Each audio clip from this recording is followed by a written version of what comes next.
네, 이번에는 새롭게 단장한 충전 여자의 아침 시간입니다. 네, 여성 특유의 섬세하고 꼼꼼한 장점만을 살려서 남녀 모두 함께하는 화제 현장과 또 알찬 생활 정보를 전달해 드린다고 합니다. 네, 오늘 첫 시간인데요. 어떤 소식 준비하셨는지 모은희 기자와 알아보죠.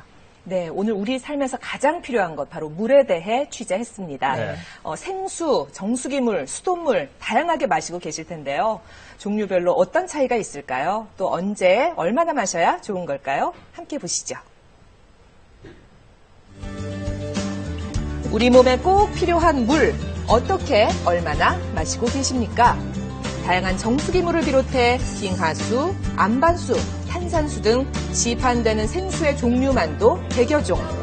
여기에다 갖가지 채소, 곡물을 우려낸 끓인 물까지 실로 다양한 종류의 물을 우리는 마시고 있습니다.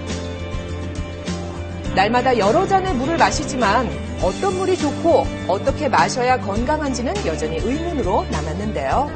탄산수는 소화에 좋고, 그다음에 어떤 물은 많이 마시면 어떤 기능을 더 촉진해주고 이런 얘기를 듣긴 들었는데 잘 모르겠어요.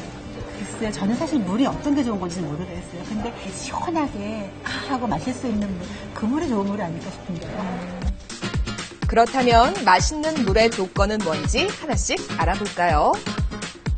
우선 용존산소가 가장 풍부한 10도에서 12도 사이가 가장 맛이 좋다고 합니다. 냉장고보단 미지근한 상온, 의외죠? 네. 용존산소는 온도에 따라서 그 양이 틀려지는데요. 우리가 물이 끓이게 되면 물속에 용존산소가 없어지게 됩니다. 그러나 물이 식으면서 공기 중에 있는 산소가 다시 녹아 들어가기 때문에 맛있게 드실 수 있을 것 같습니다. 인체의 70%를 차지하는 물. 물을 통해 우리 몸속에 들어온 미네랄은 활성산소를 제거하는 등 중요한 역할을 하는데요. 이 미네랄이 풍부할수록 맛있는 물이라고 합니다. 수돗물, 생수, 정수기물 등 여러 종류의 물 중에 과연 어떤 물에 미네랄이 많이 들어있는지 공인기관에서 실험해 봤는데요.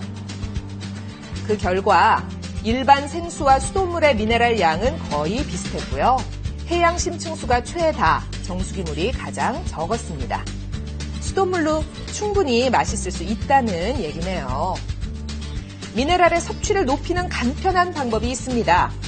돌이나 결명자, 둥글레 같은 곡물을 넣고 끓이는 건데요. 이렇게 차로 끓이면 미네랄이 2배로 상승하니까 맛, 건강 둘 다 챙길 수 있겠죠?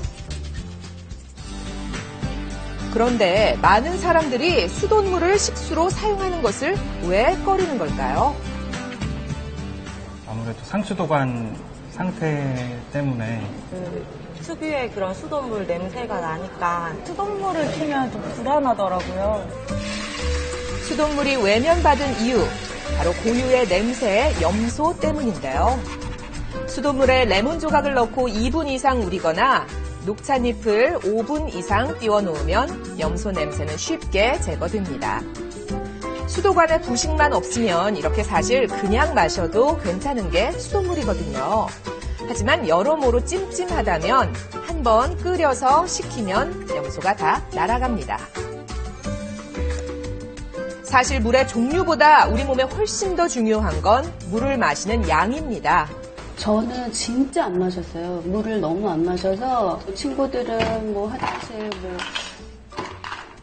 한 4-5번 갈 때 저는 한 번 갈까 말까? 퉁퉁 붓는 손과 극심한 피로감, 만성 변비까지 있었는데요. 물을 많이 마시고 달라졌습니다. 어디를 나가든지 꼭 물을 챙기는 습관과 함께 수시로 하루 2리터씩 마신 물 덕분에 2년 만에 몸 상태가 가뿐해졌는데요. 이 주부가 물을 열심히 마시게 된 건 바로 아들의 아토피 때문이었습니다. 심한 아토피로 고생했던 아들의 피부를 촉촉하게 해주기 위해 물을 많이 마시도록 했는데요. 한 컵 쭉 잘 마시죠? 한때 피가 맺힐 정도로 심각했던 아토피 때문에 별별 처방을 다 해봤다는데요. 물을 잘 마신 뒤로는 피부가 이렇게 상당히 호전됐습니다. 많이 좋아진 거군요. 물 마시기 습관을 들이고서 어느 순간 피부가 좋아지더라고요. 해결책은 가까운 곳에 있었네요. 물이 바로 보약이었습니다. 생활 속에서 그냥 작은 실천이었는데 물만 이렇게 잘 마셔도 건강해지더라고요. 아이의 아토피도 개선되고 면역도 좋아진 것 같고. 물 진짜 많이 마실수록 좋은 걸까요? 궁금증 하나씩 풀어볼게요. 맞습니다. 그 이유는요, 대부분의 사람은 우리가 마셔야 되는 물의 반도 마시지 못하고 지내고 있습니다.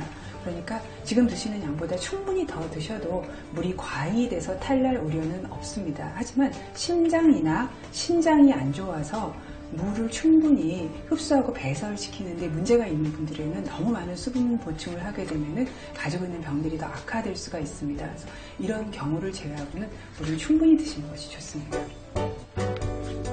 하루에 마시는 물의 양은 체중의 30ml를 곱하면 되는데요. 60kg인 사람은 1.8리터를 마셔야 한다는 거죠. 자기 직전에 물을 마시면 몸이 부어서 해롭다는데 아닌가요? 몸에 좋습니다. 특히 나이가 드시고 동맥경화의 위험인자가 있거나 동맥경화성 질환이 있는 분들은요, 자다가 물을 마시지 않기 때문에 자는 동안에 탈수가 돼서 혈액의 점도가 올라가서 자는 중간 또는 아침에 일어나서 심혈관 사고가 많이 생깁니다. 그런 분들은 주무시기 전에 물을 드시는 것이 더 도움이 되고요.